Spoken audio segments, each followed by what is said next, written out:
What's up, family? Welcome to another episode of Mastering Love and Life with me, Clifton Brantley. I'm your host. And today, man, I want to talk to you about something that I keep seeing in my office. Like, I keep seeing this. As a matter of fact, it is my contention that at the root of most divorces is a misunderstanding. I really believe that.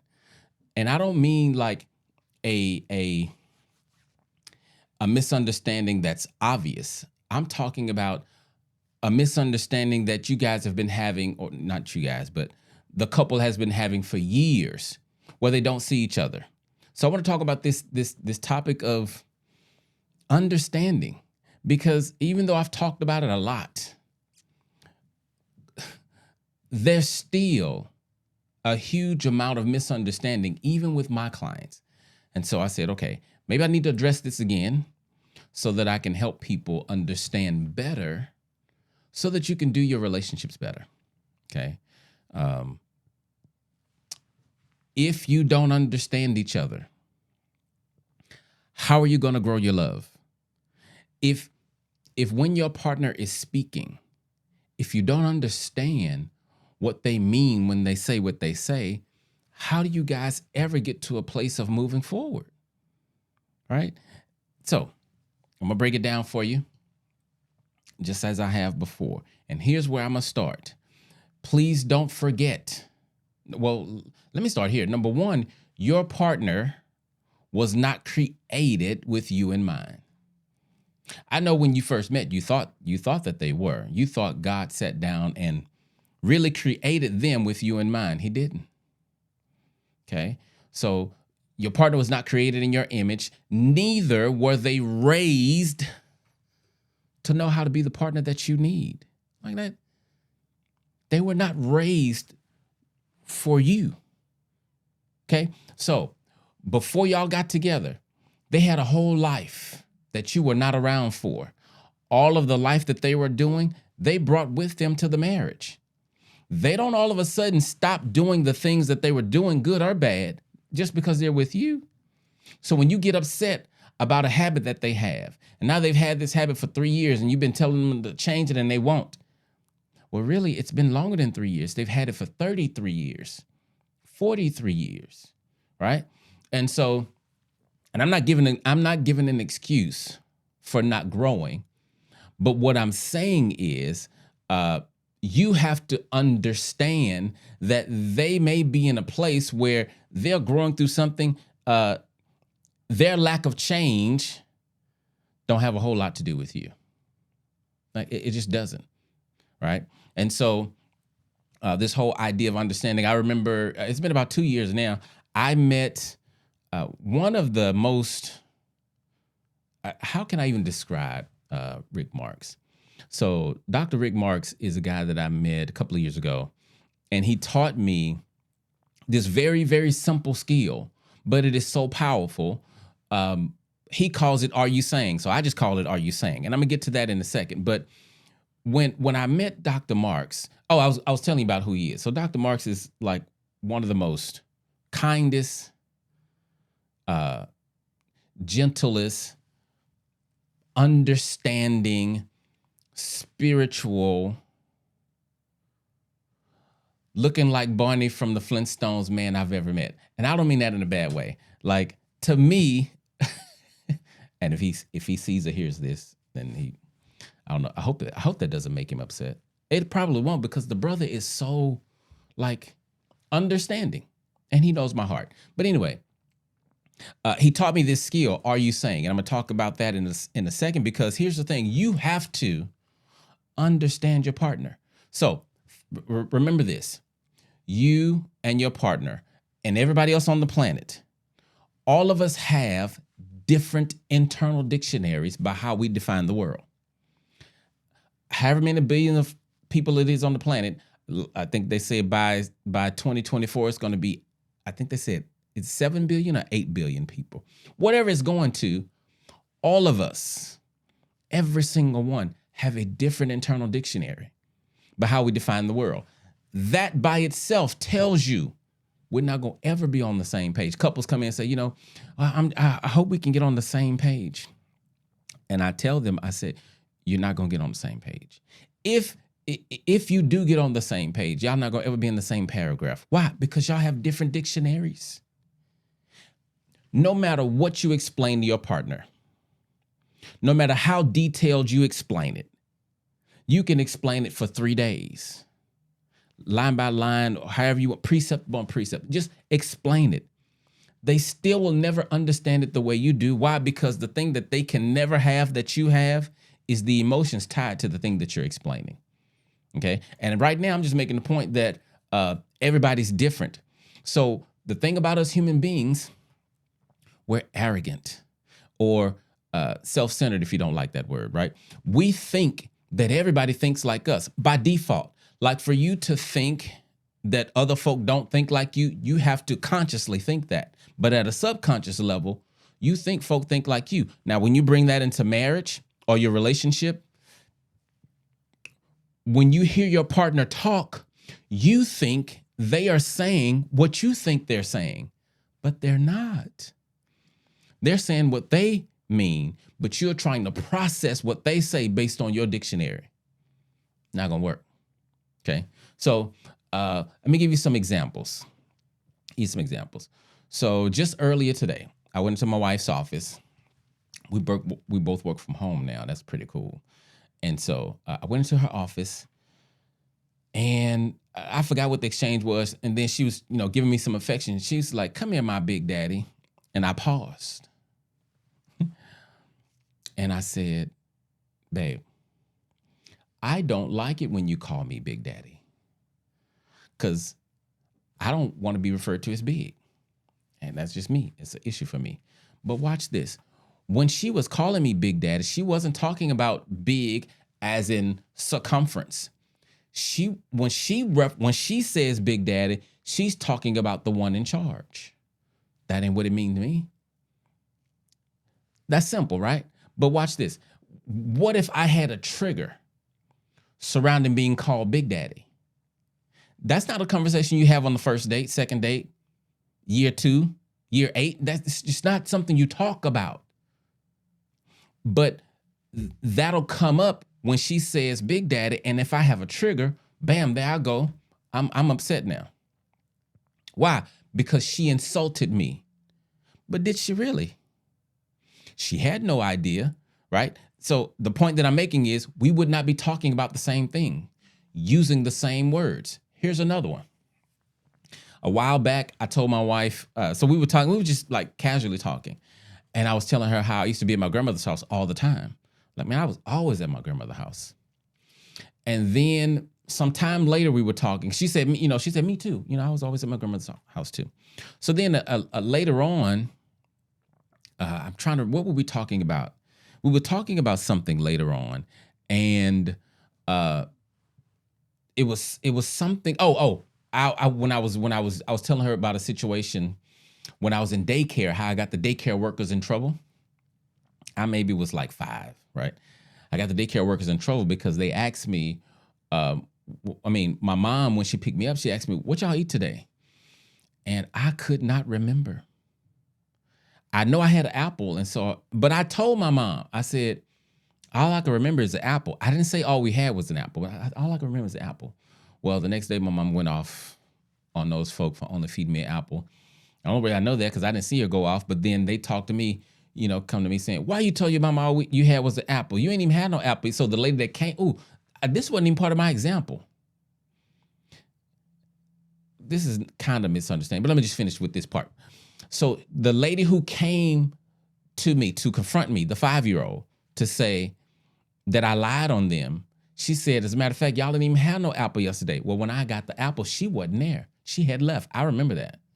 But I ain't saying nothing. I'm 5. Like, I'm just getting them.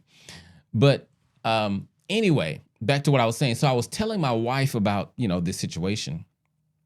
She's like, "Wait a minute. Daycare? I thought you was always at your grandmother's house." I said, "Yeah, but like, that's on the weekends." Like I live far from my grandmother. My grandmother wasn't watching me like that. I went over there on the weekends and in the summer. My wife was confused. You know why she was confused? Because I previously told her that I was always at my grandmother's house. And that's true for me. But see, her understanding of always at grandma house is 7 days a week. That's not what I meant. There's no way, if that conversation hadn't come up, or if another conversation hadn't come up to expose that, there's no way we would have ever known we were not talking about the same thing when we say at grandmother's house all the time. Now, take that and apply it. That was funny.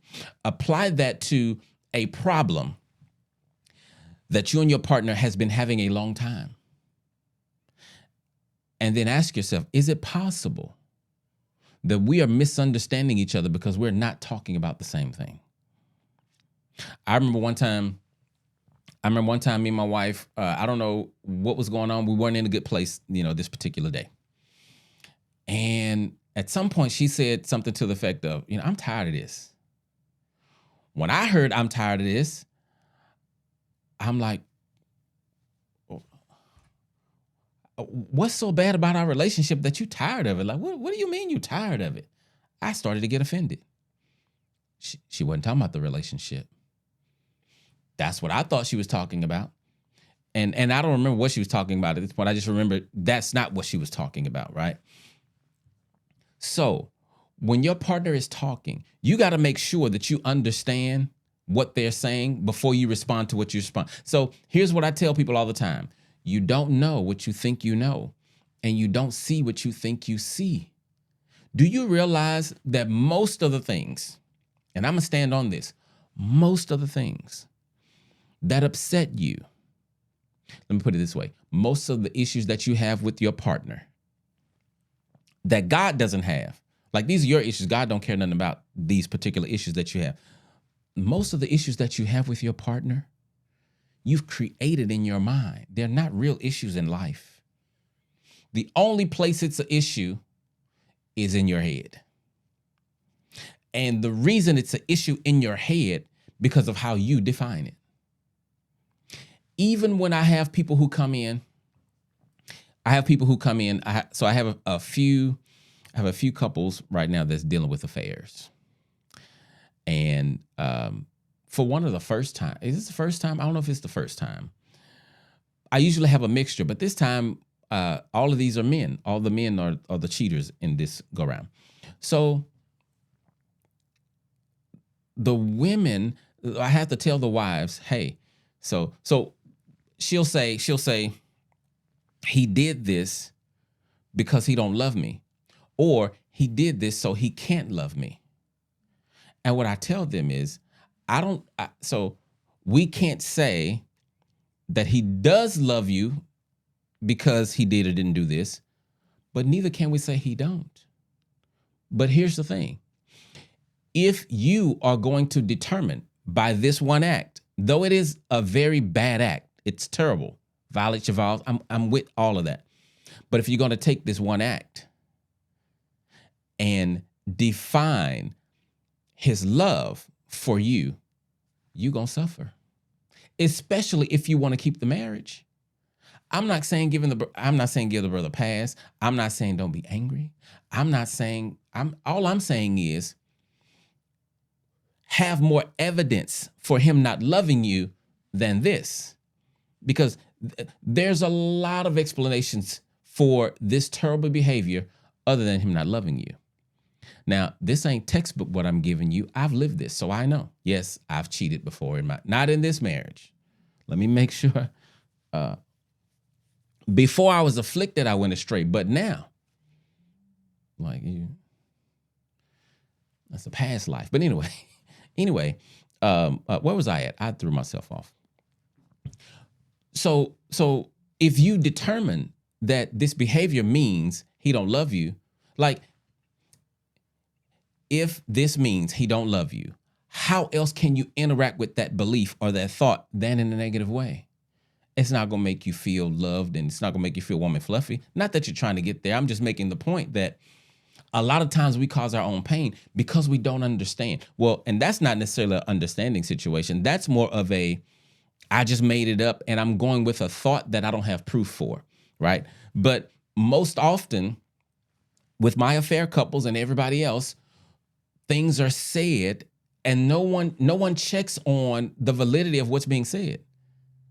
Like, are you saying you don't want to be with me? Are you saying that I stink? Like, what are you saying? Right? And so, and that's the skill that Dr. Marks taught me a couple of years ago. When your partner says something, because both of you have these different internal dictionaries, you need to be sure of what they're saying, especially when they say something off the wall to you, or it hits your ears wrong. It's like, wait. I feel some kind of way. You want to verify what you heard, or not what you heard. I'm sorry. That's what you don't want to do. You want to verify what you understand, right? So your partner comes home. He walks in the door and he said, man, like, I hate this job. And let's say, you just finished watching what's the thing? C-SPAN, and you watching all the unemployment stuff. And so you're kind of primed for people losing their jobs or whatever. And then he comes on and says, he hates his job. And so your alarms go up. It's like, oh Lord, is he finna quit his job? Before you respond to that thought, verify what he means. And what you would say is, wait, are you saying you want to leave your job? Let him say, oh no, that's not what I'm saying, love. Oh, okay. So when you say you hate your job, what does that mean? Right? But verify, and I hope I'm making the point. Don't just assume that you know what your partner is talking about. Ask questions. Be inquisitive. Some stuff, if how many times have you had a fight, argument, or whatever? And then after y'all work through everything, come to find out, y'all wasn't talking about the same thing from the beginning. You guys are on two different, like, oh, that's what you meant? I didn't know you meant that. Well, that changes things. It could have changed it in the beginning before y'all did all that fighting, right? So you want to be diligent about understanding. And all of us, when I say all of us humans are susceptible to these hiccups where we think we understand when we don't. So when I'm talking to my wife, because I'm not saying, are you saying to every little thing that she says, but when we're having a conversation, it don't have to be a deep conversation. It can be like, we can be talking about Michael Jordan. Let's go there. Talking about basketball. And my wife is not well versed in basketball, but she's trying to have a conversation with me. So she says, I like Akeem Olajuwon. She always do that. She does that in fun. She knows the old Rockets, right? Like, I like Akeem Olajuwon and Robert Horry. I like, baby, they don't play anymore. She said, I know, but your favorite player is Michael Jordan, and I know he played a long time. I'm like, yeah, he did. And then she may say something like, well, if I wanted to be Michael Jordan, I would make sure all my bats are shiny and ready to go. Well, wait. What are you talking about? Because I thought we were talking about the same thing, but based on what you just said, I think I'm misunderstanding. Help me understand. So when you say Michael Jordan, who, what are you talking about? I'm talking about Michael B. Jordan, the actor. Oh, okay, wait. Okay, now. So now that I reset my mind, can you say all of that again so I can understand it? I do that all the time. Why? Because I want to understand my wife. Now, we have a history where there was a time where I wasn't doing that. And I had a whole lot of junk in my mind that just was not true about my wife. And guess who was suffering? Me, because she didn't even know it was in there because I wasn't sharing it, right? So here's how this, let me share with you guys how this plays out for me sometimes in my office. Not anymore, but especially when I first became a therapist. So I would do the work that I'm doing, right? And on my questionnaire, I ask people, about their spiritual beliefs. So when someone tells me they are Christian, I think they're Christian. I did not know. I know now, but I did not know that there were Christians who didn't know. Like this is going to sound, remember I told you we were self-centered. I did not know that there were Christians that didn't know what I call basic Bible stories. Like, y'all ain't go to Sunday school? So I would find myself talking to who I think are Christians about the Bible as if they knew it not like I knew it, but like the thing is, to me, this is like first grade Christian. And these folk been saved a long time and they be clueless. And I'm like, you don't know who David is? You don't know what John 3:16 is? And so I had to stop assuming that because folks say I'm Christian, that their life is going to line up with that way. Because now I know the overwhelming majority of folk who come in there think they're Christian. They are Christian confessionally, but functionally, they something else. The point that I'm making is, if you don't verify the information you're getting, you are going to get it wrong. How can you not? Right? You're not in their head. And while I'm on this, let me say this too. Stop telling your partner how they feel and what they think. You can't do that. It's not possible. I don't care if you see them angry, foaming at the mouth. You angry. You can't prove that. Because for you to say they're angry, you are determining what's going on inside of them, and no one can see that but God and them. And sometimes we don't know what's going on inside. What you see on the outside, that look like anger to you, but maybe they're afraid. Maybe they're having an allergic reaction. I don't know. But stop telling your partner, like often I'll hear women all the time, we're doing work, and let's say the brother hadn't read the book yet. She'll say, he don't want to grow. He don't want to do the work. I said, how you know that? Because the book be right there and he don't. So are you saying that the only reason in the whole world that he would not be reading this book is because he don't want to grow? That doesn't make sense. And it would be wiser of you to ask him, hey, why haven't you started the book yet?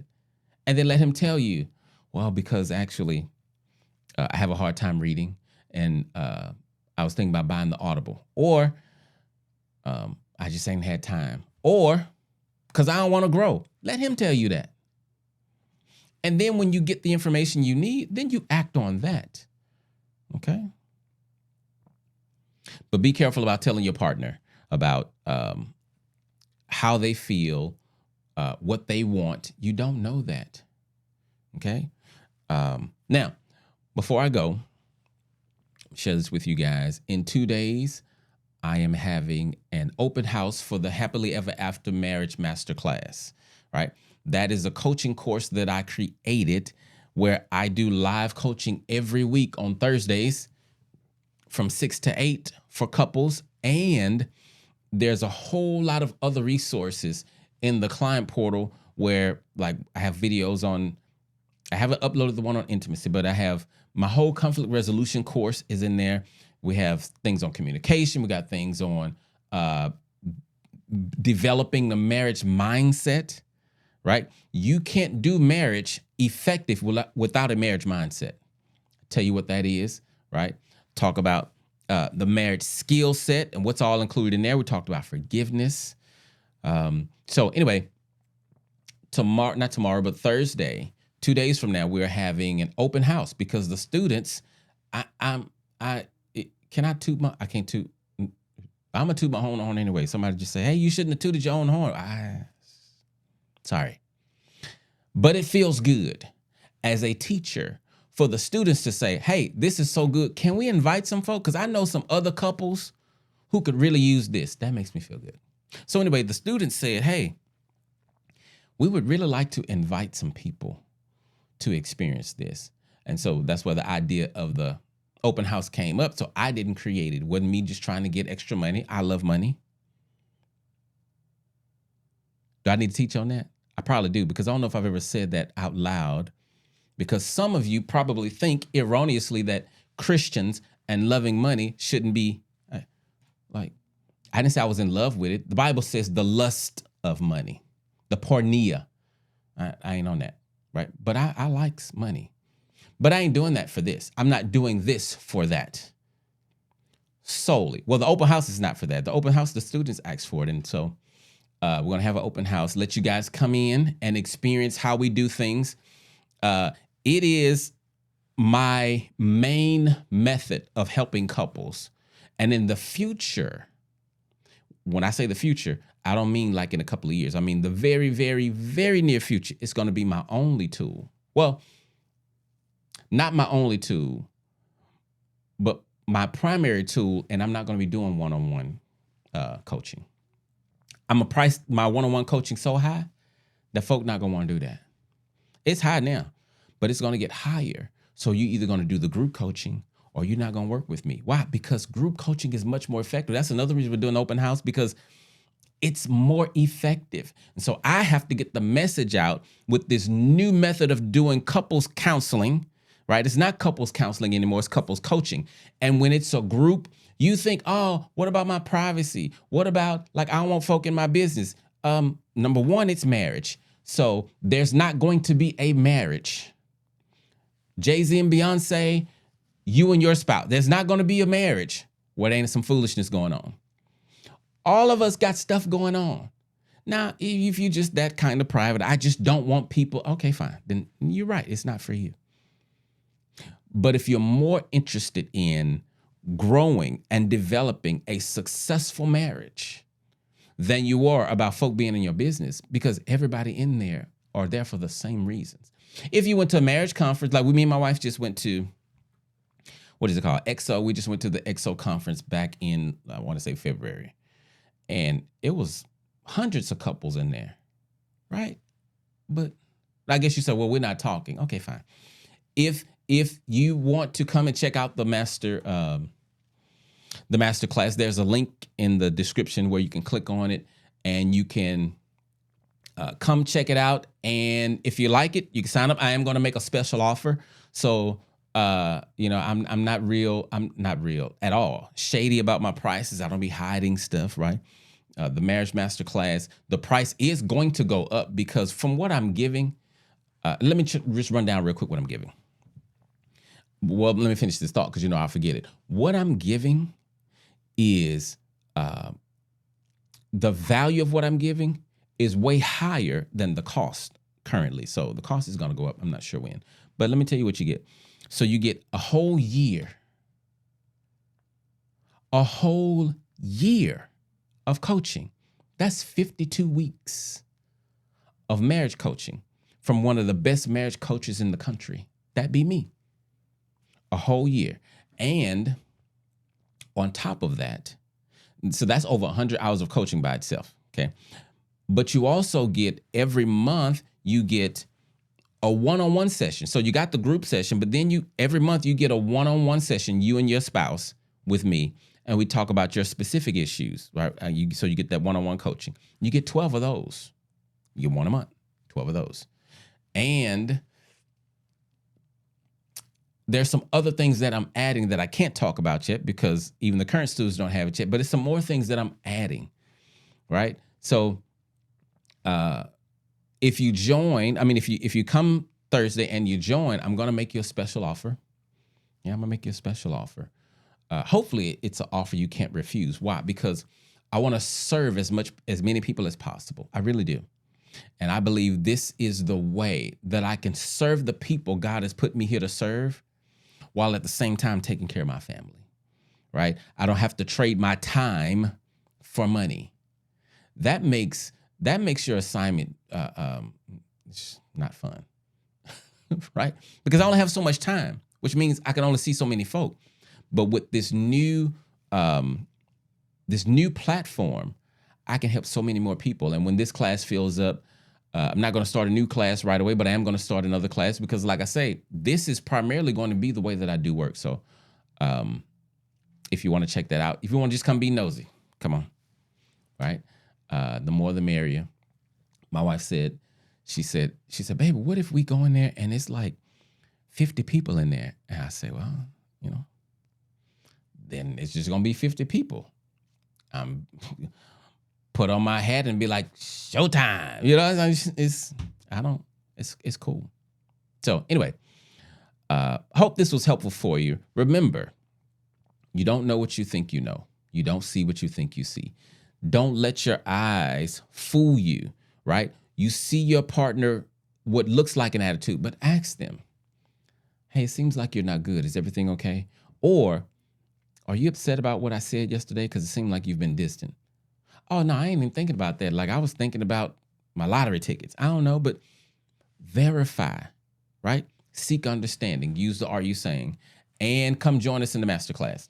All right. So, and if there's something else that I forgot to mention, then I forgot to mention it because I can't think of it. Right.